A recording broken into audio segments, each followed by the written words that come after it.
সারাদিন কাজ কাম করে শরীর শরীর অবস্থা খারাপ। এখন দেখি কলার বাগানে যাই, কিছু কলা টলা খাবি। ঘরে তরকারি নাই, কলা দিয়ে আজকে তরকারি খাবো। দেখি অনেকগুলো কলা দেখছিলাম, কি যে অবস্থা দেখি তো আর কি কি অবস্থা হচ্ছে। মাস এই কলার তো কালকেই দেখলাম আমি কয়েকটা ছড়ি ছিল বড় বড়। কি ব্যাপার, এটা তো নাই, কলাগুলো গেলে বোঝাই তো চলতো না আসলে। বুঝতে পারলাম না, ভাবলাম যে আসলে কলা দিয়ে আছে বাসায় রান্না বান্না করবো, তো কলার শরীর টরীর কিচ্ছু নাই। শালার দেখলে মাথাটা তো নষ্ট হয়ে যাচ্ছে।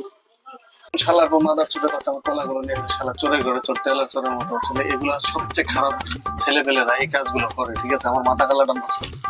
ওই যে দেখ, একটা আছে। কিরে ভাতিজা, কি খবর? আর মাথা কালা নষ্ট, সব সব সব। কি রে কাকা, আপনার মাথা তো ইচ্ছা করা মজা থাকলে হবে না। আপনি আমার একটা কাম করি আসেন হাতটা খুলে, তো আপনার মাথা কিনলে ইচ্ছা করে। তোর চাচির লেগে আইছিলাম কেলার লেগা, কেলা নিতে গেছে বাসায়। তো দেখতেছি তোরা মেলা সব চলে হয়ে গেছে। তোর চাচির কি কইতাম কি না কইতাম, আমার মাথা ঘুরতেছে। এই জন্য মাথা কালতে আমার কেলা সবগুলো চলে লেগে গেছে। এত কষ্ট করে আমি এই যে কেলার আবাদ করছি, এগুলো লাগাইছি, প্রচুর পরিমাণ কষ্ট হয়েছে। আর কেলা গুলো দেখে গেলাম 2 দিন আগে, আজকে এসে দেখি নাই। শালা মাথাটা তো নষ্ট এখন। আচ্ছা ঠিক আছে, চলেন তাহলে হয়েছে। আমাকে মাথা খারাপ করে লাভ আছে না, সরে তো লই যাবে, রাসা লই যাইবো। ঠিক আছে বুঝছেন, সরে লই যাবে, রাসা লই যাইবো। চলেন আইন, যাই এটা মাথা খারাপ করে লাভ না। চলেন আইসো, শাশুড়ি বোঝা ঘুমো। সরে লোক এসে এখন শাশুড়ি বোঝা ঘুমো। আইন